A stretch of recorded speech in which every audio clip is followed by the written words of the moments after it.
Así es, mi querido licenciado de la Cruz. Ya tenemos al siguiente invitado, me confirma Jorgito. Vamos a darle la más cordial bienvenida al doctor Fausto Jarrín, con quien siempre es un placer conversar. Doctor, muy buenos días. Hola, buenos días Carlita, buenos días Jaime, ¿sí se me escucha bien? Sí. Perfecto. Un placer estar con ustedes como siempre. Doctor, bueno, iniciando siempre, como lo decía pues Jaime, con el tema de seguridad. Y no puedo sino empezar con este tema del fin de semana que se ha hecho tan viral. Algunos les causó sorpresa, otros descontento, otros les da hasta risa ver cómo el sistema, sin duda alguna, penitenciario ha caído en lo más bajo, ¿no? ¿Cómo es que una persona sentenciada que paga una condena con la peligrosidad que se lo ha catalogado pues a este señor alias Fito se encuentre participando pues de un video musical independientemente pues de que también su hija participe ahí? Pero ¿cómo es que se permiten estas cosas? Y ahí viene otra pregunta más, pues, ¿no? ¿Cómo cambiar este sistema? ¿Realmente el presidente o presidenta que venga va a poder con este sistema? Carlita, qué complejo el planteamiento de la pregunta, pero voy a hacer un esfuerzo para contestar, digamos, sin entrar en tecnicismos, ¿no? Porque creo que el ciudadano común necesita explicaciones un poco más reales. Eh, Mire, es imposible sin un antecedente y el antecedente, sin lugar a dudas, es el gobierno de Lenín Moreno, ¿no? Es el inicio de la destrucción sistemática, agresiva de la institucionalidad que tenía este país. La revolución ciudadana sigue habiendo quienes insisten en ubicar ciertas críticas, ciertas cosas. Por supuesto que todo proceso político, más aún de gobierno, más aún si duró 10 años, es criticable en ciertos aspectos, pueden haberse cometido errores, pero hay cosas que indudablemente a estas alturas ya no se deberían discutir.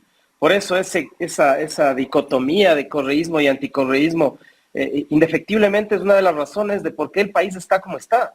El que vota por odio, el que vota porque no quiere que vuelva a Correa, el que vota porque le caía mal el ministro Serrano, porque le caía mal la expresidenta de la Asamblea, mi amiga Gabriela, eso es lo que nos tiene sumidos de alguna manera en la situación en la que estamos.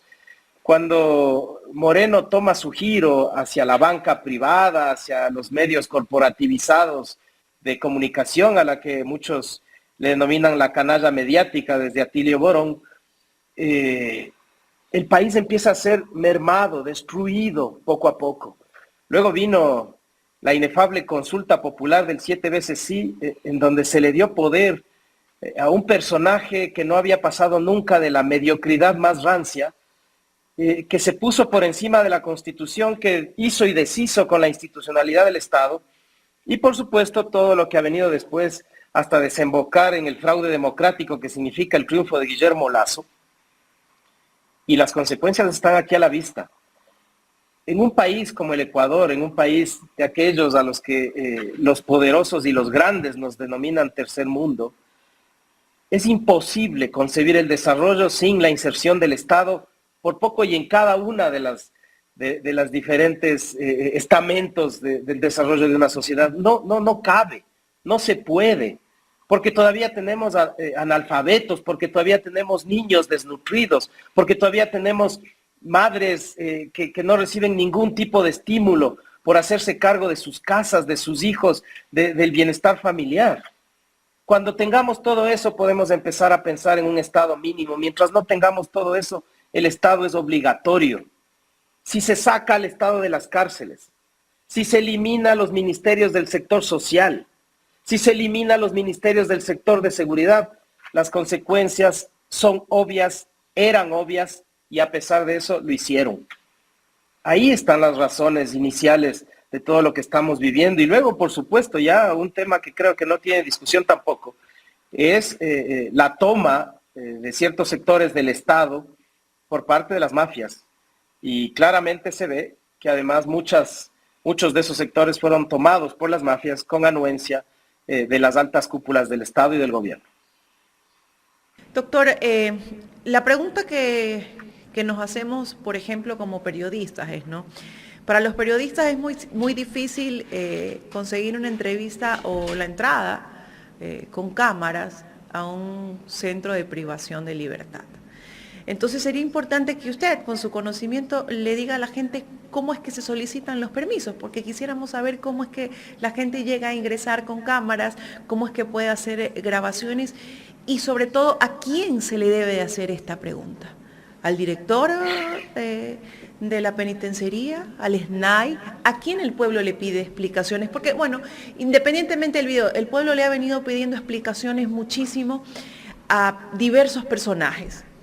Pero ¿sobre quién recae la culpa? Porque nunca tenemos a alguien que le podemos decir, a ver, señor, usted es el que tiene que dar la cara, usted es el que tiene que darle explicaciones al pueblo. En este sistema en el que vivimos, ¿quién es netamente la persona que tiene que darle explicaciones al pueblo ecuatoriano? Yo empezaría por el director de SNAI. En otros momentos, me parece que podrían ser 2 o 3 años, una entrevista para Jorge Glass, una entrevista para Alexis Mera, era una cosa absolutamente impensable, ¿no?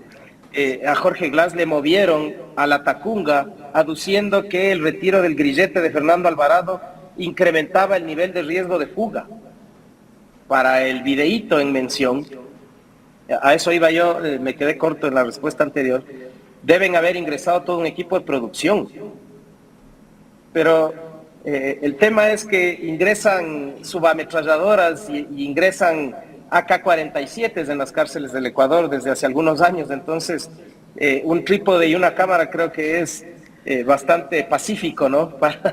Para ingresar, pero sí, las explicaciones nos la debe el gobierno y específicamente el director de SNAI, el director de la cárcel y también el equipo de guías que debe haber estado al tanto de todos estos movimientos, porque los funcionarios públicos tienen la obligación de denunciar cuando se comete cualquier tipo de ilícito. Digamos que en un estado normal de cosas, probablemente el ingreso de una cámara, el ingreso de un equipo de comunicación, el ingreso de un equipo de edición de video y audio en una cárcel no debería ser considerado, digamos, al menos no un delito, ¿no? Porque se hace documentales sobre los presos, se entrevista a ciertos presos. En el mundo suceden estas cosas.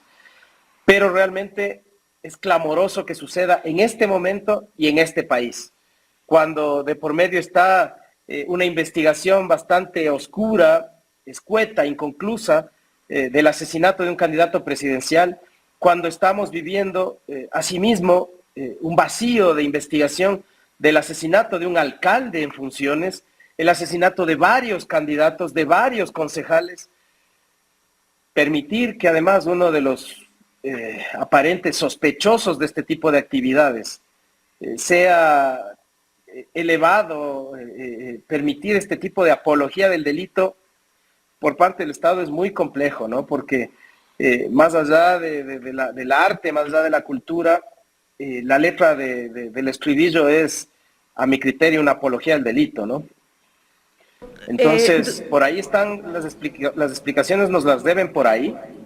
Y además todavía no vemos ninguna explicación, todavía no vemos ningún atisbo de justificación, todavía no vemos nada, es decir, dejar hacer, dejar pasar, que se ha transformado en la política pública de este gobierno mientras el presidente sale de paseo a condecorar bellezas. Así es. Doctor, antes de darle paso al licenciado Jaime de la Cruz, tengo una última pregunta. De pronto para mí es un poco difícil comentar esto porque soy mujer, ¿no? Entonces no debo de olvidarme de la empatía que tengo que tener con otras mujeres, pero ¿cómo debe de ser un proceso de selección de guías penitenciarios, ¿no?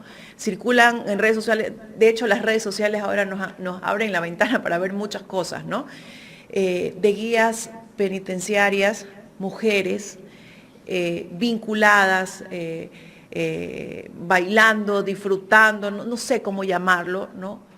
Con privados de la libertad, ¿no? entonces uniformadas, ¿no? Porque independientemente tú te sacas el uniforme y cualquiera me puede decir, bueno, mi vida personal es mía. Pero, ¿qué pasó con ese proceso de selección? Entonces, aquí no tenemos un proceso adecuado que nos haga sentir a la ciudadanía que están las personas indicadas en los puestos indicados haciendo el trabajo indicado. Carlita, sin justificar de ninguna manera la actitud de las guías penitenciarias. Hola, ¿sí se me escucha? Sí, sí. Sí, porque me quedé solo en la imagen, se perdió la de Carla y Jaime. ¿Sí? Sin justificar, decía yo, sin justificar la actitud de las guías, creo que es una actitud extremadamente irresponsable, así como todo lo que pasa en el país. No sé si sea el proceso de selección, el nivel de vulnerabilidad de esas mujeres en contacto con los miembros de estos grupos organizados que mandan en las calles, es de analizar, ¿no? No sé si descargar sobre las dos guías penitenciarias toda la frustración que tenemos en relación de lo que está sucediendo a nivel de la seguridad del país, a nivel de las cárceles del país. Yo creo que tenemos que volver a mirar en lo que está pasando a nivel de gobierno, a nivel de la estructuración de los más altos cargos del gobierno, ¿no? Hay funcionarios que están involucrados definitivamente en esto y que esos no pasaron por ningún proceso de selección, esos pasaron por un proceso de amigaje, si cabe el término, cuando eran gerentes del Banco de Guayaquil o asistentes personales del actual presidente o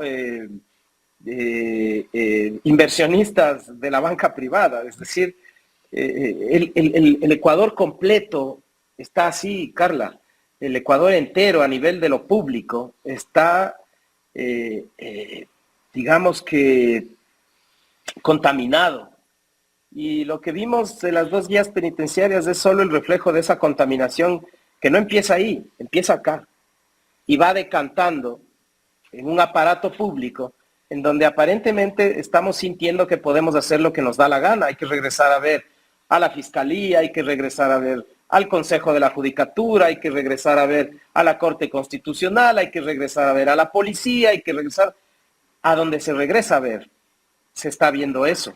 Desde las más altas magistraturas de la Corte Constitucional, defendiendo algo indefendible como el blindaje que le dejó haciendo Trujillo antes de partir a mejor vida, hasta unas guías penitenciarias bailando con PPLs. Es decir, el Estado prácticamente, para el nuevo gobierno, o hay que refundarlo, o hay que reconstituirlo, hay que reconstruirlo desde las bases, o vamos a seguir sufriendo lo mismo que estamos sufriendo, solo va a cambiar el nombre, y eso es lo que el pueblo ecuatoriano va a enfrentar en las próximas elecciones. Doctor, el año pasado, la tasa de muertes violentas por cada 100.000 habitantes cerró con 26. Este año, de acuerdo a expertos, tal vez vamos a cerrar con 40 homicidios por cada 100.000 habitantes.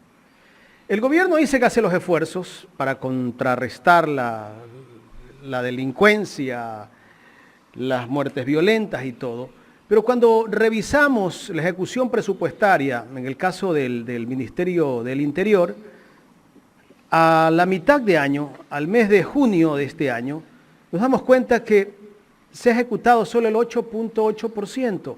Esto demuestra que hay un gobierno que no le interesa mejorar la situación de inseguridad que vive el país.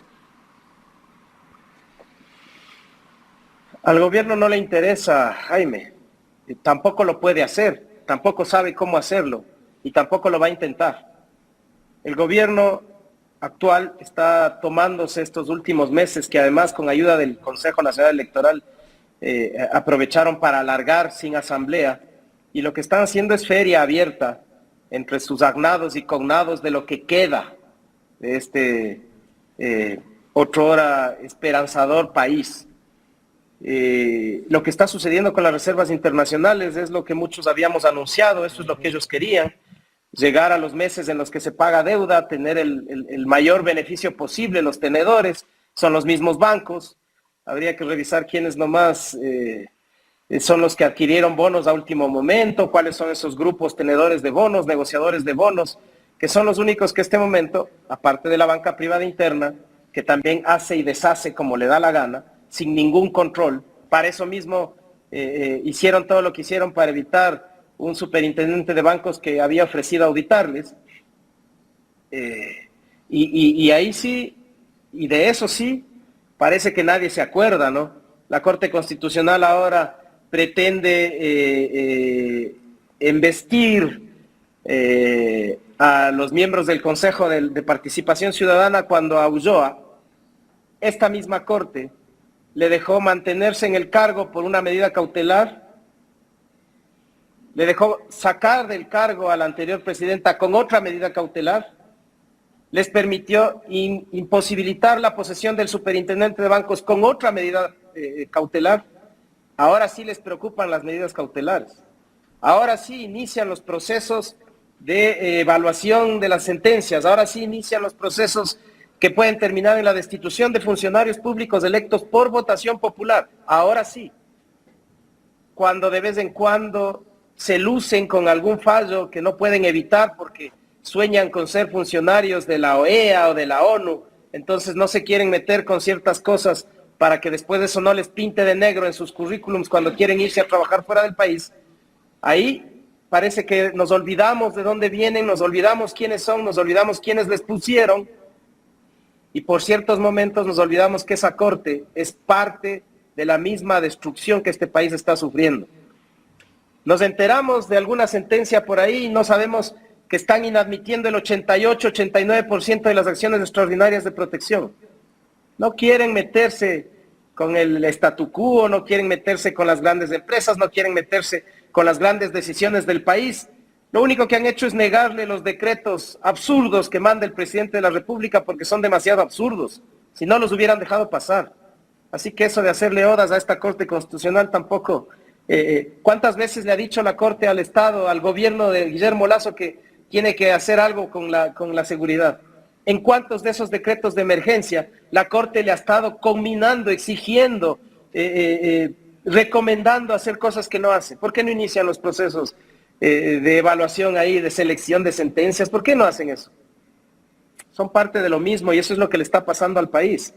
Estamos cooptados, unos por las mafias políticas, otros por las mafias delincuenciales, pero el país está cooptado. Si no le damos un fin a esto, el Ecuador no va a salir del orificio en el que está, y los que pagarán siempre primero son los más pobres, los más vulnerables, Jaime. Doctor, ¿la Corte Constitucional puede destituir al presidente del Consejo de Participación Ciudadana a pesar de haber sido electo por votación popular? Les va a pesar la sentencia que emitieron en el tema de Jorge Yunda, ¿no? Porque ahí hacen referencia a los representantes de gobiernos electos por votación popular, haciendo uso de la sentencia del caso Petro versus Colombia. Esa sentencia les va a pesar, pero creo que están dispuestos a hacerlo, creo que a eso van. Creo que van a desmembrar el Consejo de Participación y yo creo que es la ciudadanía la única que puede evitar que esto se siga dando, porque a nivel institucional hemos tenido que ser testigos de cualquier cosa, de cualquier cosa. Por ahí rodaba hace pocos días el examen con el que la fiscal general del Estado, entre otras cosas, llegó a ser fiscal general del Estado. Y yo recuerdo que en los procesos del caso Sobornos, por ejemplo, se impugnaba el irrespeto del principio de congruencia y ya vi que la fiscal no sabía lo que es, porque es una de las preguntas que no contesta y por eso festejaba que los jueces hayan sentenciado otra cosa de lo que ella imputó.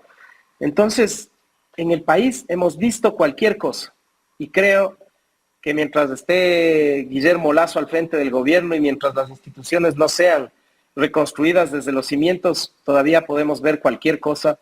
Y yo creo que la Corte Constitucional se siente capaz y está decidida a evitar que se revise lo que hizo Trujillo, a evitar que se revise el inicio de la destrucción de la institucionalidad de este país, en lugar de ser los primeros interesados en que eso se haga, porque se supone que ellos son el órgano más alto de control constitucional. Ellos debieron haberse autorregulado, si es que cabe el término, después de 8 meses de vacancia constitucional, pero no.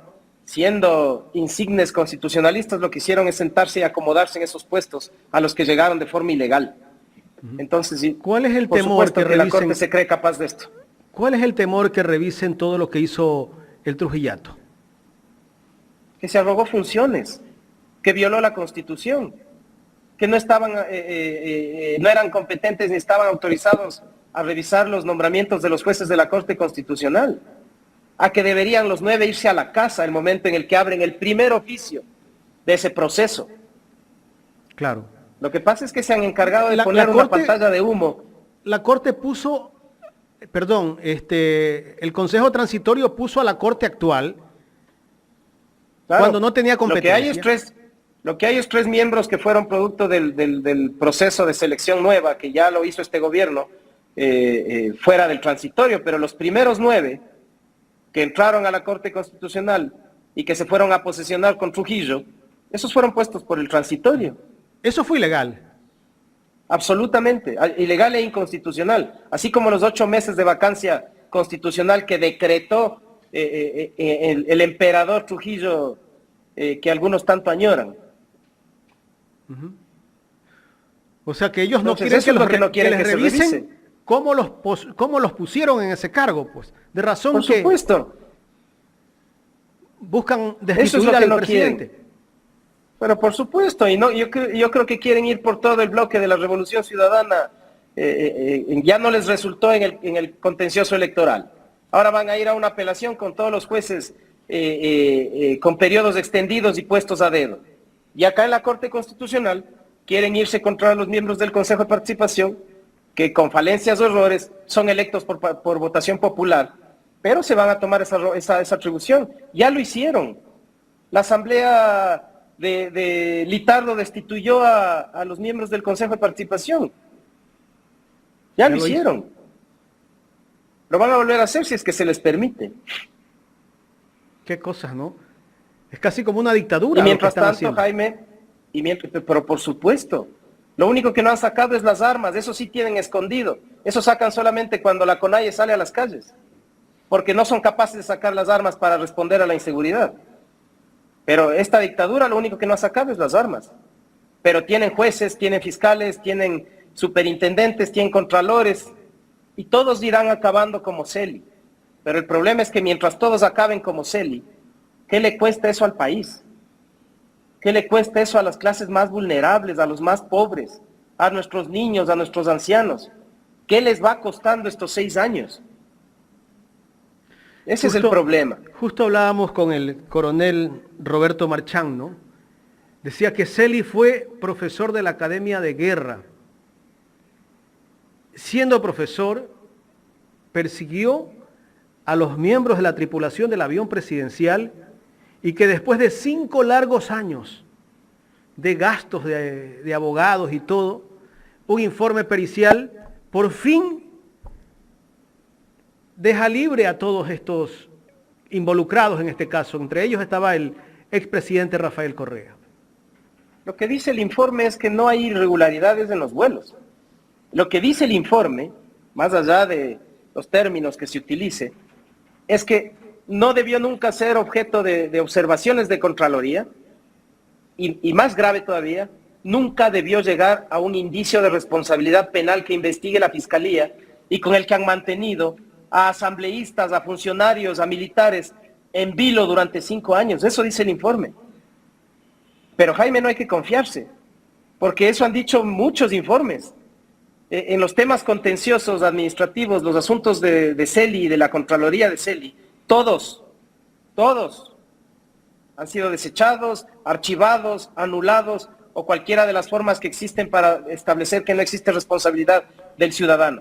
O sea, Pero no vaya a ver está la cerrado el Fiscalía. caso. No está cerrado. Deberían, porque este caso no debió haber existido nunca. Con una pericia de ese tipo, debería la Fiscalía solicitar ya o presentar ya un dictamen abstentivo. ¿Usted cree que lo va a hacer en la mitad del proceso de campaña de la segunda vuelta? Seguro que no. Dígame dónde le firmo que no lo hace, ni loca lo hace. Pero es que no es solo ese el caso, son miles de casos. El de la deuda externa, el de los... bueno, ya realmente Yo mismo tengo procesos así y no lo van a hacer, los van a mantener. Doctor, ¿cómo entender que el cuñado del presidente de la República, que está siendo investigado por el caso León de Troya, supuestamente la fiscal le retuvo el pasaporte y tiene prohibición de salida del país, supuestamente, resulta que viaja por el mundo como dirigente deportivo de la Federación Ecuatoriana de Tenis? Aparece en una foto, no sé si la tenemos la foto por ahí para graficarla, celebrando con la selección de Copa Davis. ¿Cómo entender esto? Que alguien que está siendo investigado pueda viajar. ¿Cómo sacó el pasaporte?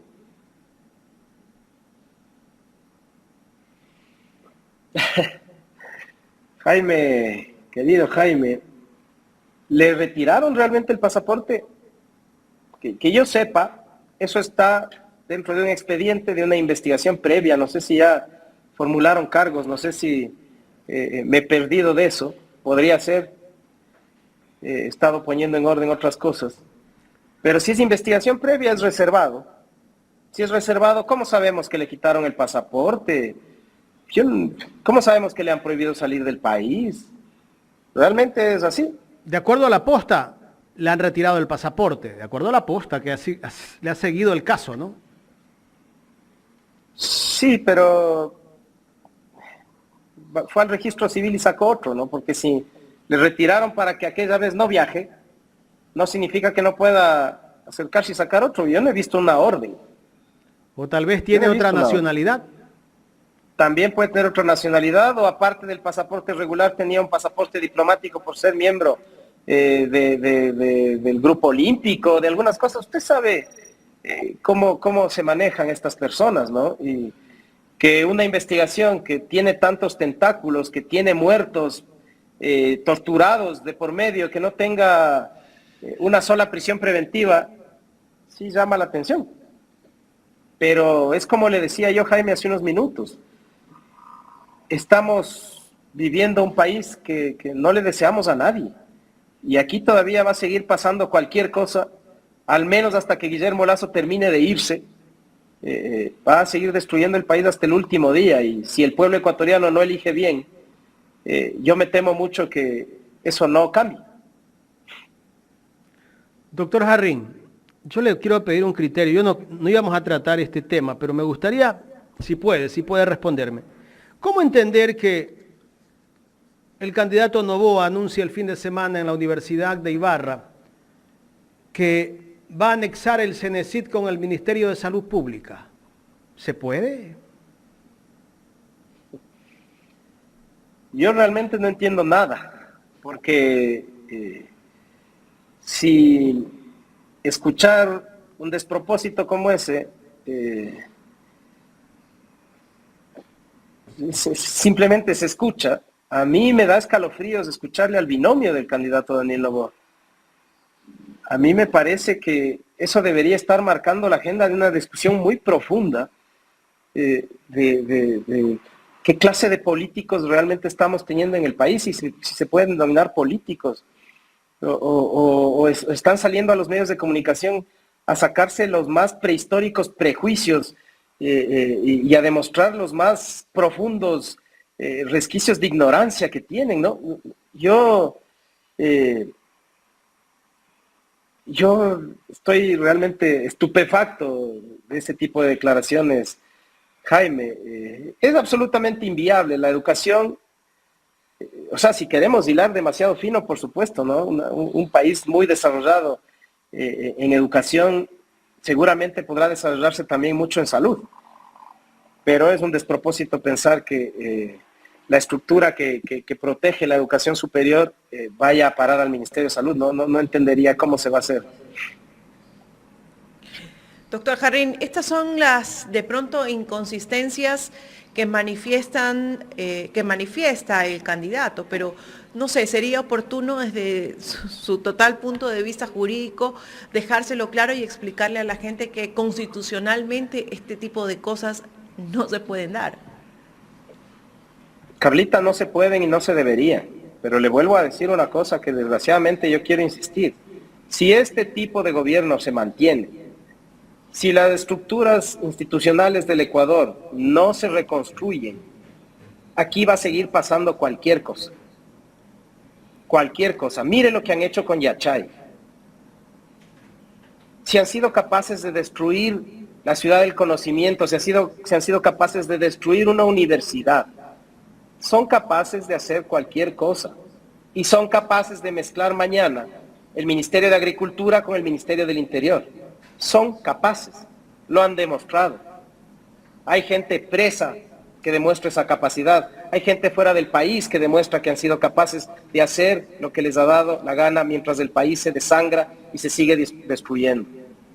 Entonces, no se puede. La Constitución tiene mecanismos para evitar eso. ¿Dónde vamos a discutir eso? Con la Corte Constitucional, que está preocupada de destituir funcionarios electos por votación popular. Por eso yo no puedo estar más de acuerdo en lo que venía planteando el expresidente Correa hace unos meses, que necesitamos una constituyente para reestructurar la institucionalidad del país. Para mí no cabe duda de eso. Lastimosamente se ha dejado de hablar de eso en las campañas, que yo creo que se tiene que decir, porque ahí está una de las razones de por qué no se puede pelear también contra la inseguridad. Bueno, quizás ya no se habla porque hay que tener mucho cuidado e hilar fino con las cosas que se dicen, sobre todo en época de campaña, cuando tratan de desestimar a ciertos candidatos y de obviamente manipular esa información en contra de ellos. Pero doctor Jarrín, usted también conoce muy de cerca la Asamblea. ¿Y cuál tiene que ser el papel de la Asamblea en este año, 8 meses de gobierno de un próximo presidente o presidenta, tomando en consideración pues los dos candidatos que hay? La Asamblea tiene que entrar a fiscalizar y a fiscalizar la destrucción del país. No solo la del gobierno de Lasso, sino también la del anterior gobierno. Mire, nosotros nos hemos permitido, personalmente yo no, pero el país ha permitido que un expresidente sea condenado por un préstamo de $6,000 y por influjo psíquico. Eso hemos permitido. Hemos permitido que un exsecretario jurídico de la presidencia sea condenado por un papel impreso en una computadora sin firma. Eso hemos permitido. Entonces,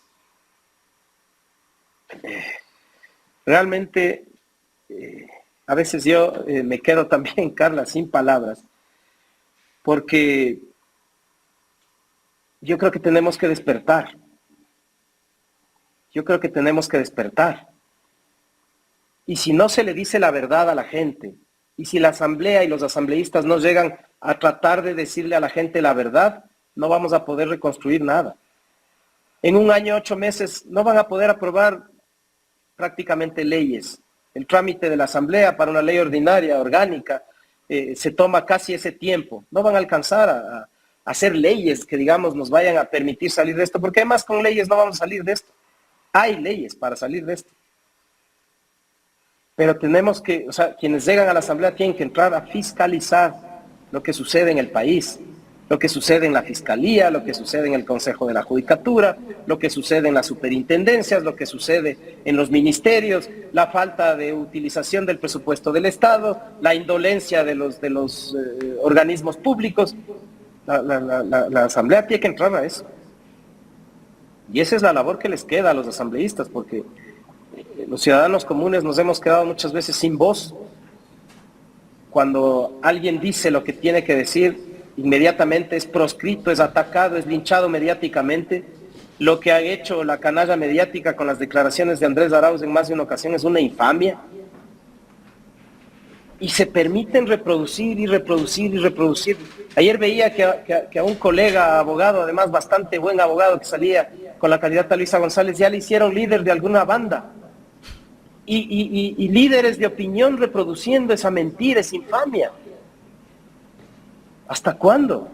Nosotros también tenemos ya como ciudadanía que sacudirnos. Y a los asambleístas sí, yo personalmente les exijo fiscalización.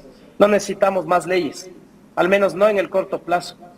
Hay que decirle a la gente lo que ha pasado, para que nunca más se dejen engañar con gobiernos de banqueros.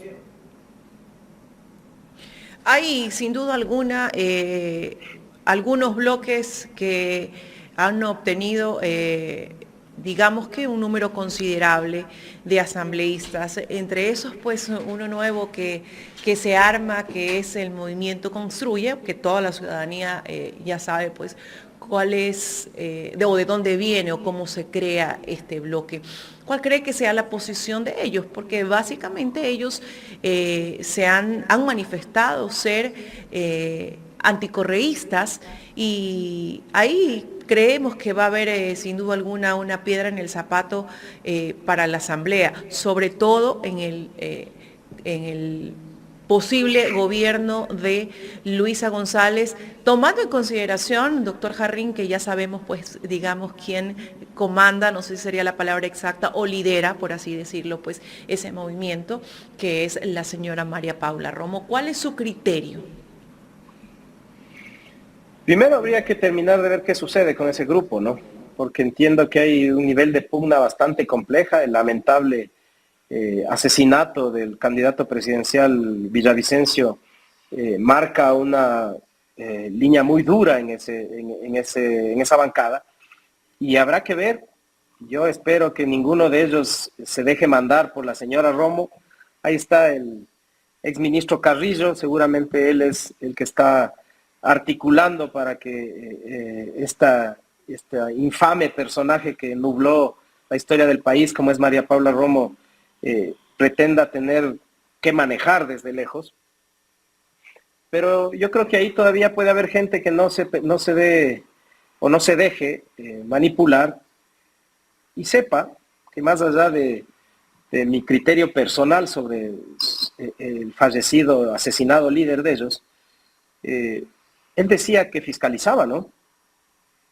Y creo que en los últimos momentos, sobre todo de su campaña, estaba fiscalizando, pretendiendo fiscalizar al actual gobierno. Yo creo que en honor a eso, ellos que creen en eso, deberían llegar a la Asamblea a eso justamente, a fiscalizar, a insistir sobre la verdad del homicidio, del asesinato de su líder, de su candidato. Creo que eso es lo primero que deben llegar a pedirle a la Fiscalía, a pedirle al Ministerio del Interior, a la policía. Y luego, a raíz de eso, va a ser bastante sencillo que sigan los hilos de todo lo que muchos creemos que sucedió en relación a este suceso tan lamentable, ¿no? Doctor, finalmente, ¿qué rol han jugado los medios de comunicación dentro de estos 6 años? Con excepciones como ustedes, creo que es execrable lo que le han hecho los medios de comunicación al Ecuador, lo que le hacen al Ecuador y lo que le siguen haciendo al Ecuador. Los medios de comunicación se han transformado en el arma de destrucción de la democracia. Esto es lo que son para mí ahora, con valiosas excepciones. Pero la denominada canalla mediática es responsable de lo que estamos viviendo. Claro, y para muestra lo que está pasando ahora con el Consejo de Participación Ciudadana y Control Social. La semana pasada contabilizaba yo 3 o 4 reportajes al inicio de un noticiero de un canal nacional, pero todos los testimonios que ponían en esos reportajes eran gente que tiraban bronca a quienes están ahora en el Consejo de Participación Ciudadana y Control Social. Ninguno del otro lado, ¿no? Se nota que hay un sesgo de linchamiento mediático, diríamos. ¿Cuántos reportajes usted vio, Jaime, cuando Ulloa estaba destruyendo el Consejo de Participación Ciudadana? Todos los reportajes eran a favor de Ulloa, pues. Ahí está el ejemplo. Sí. Ahí está el ejemplo, Jaime. Pero 1000 mentiras se convierten en verdades. Pues, han posicionado en este país de que todo lo que está viviendo el Ecuador, la culpa es de Correa. Conversaba el otro día con alguien, un amigo que tiene una posición contraria al progresismo, y él me decía, pero Jaime, ¿no te das cuenta lo que está pasando en el Ecuador? La delincuencia y todo. Es culpa de Correa. Pero le digo, ¿quién gobierna ahora? Le digo. ¿Quién gobierna? ¿Quién gobernó hace 2 años y otros meses? Pero la gente cree que lo que dicen los medios es verdad. Entonces, es difícil contrarrestar todo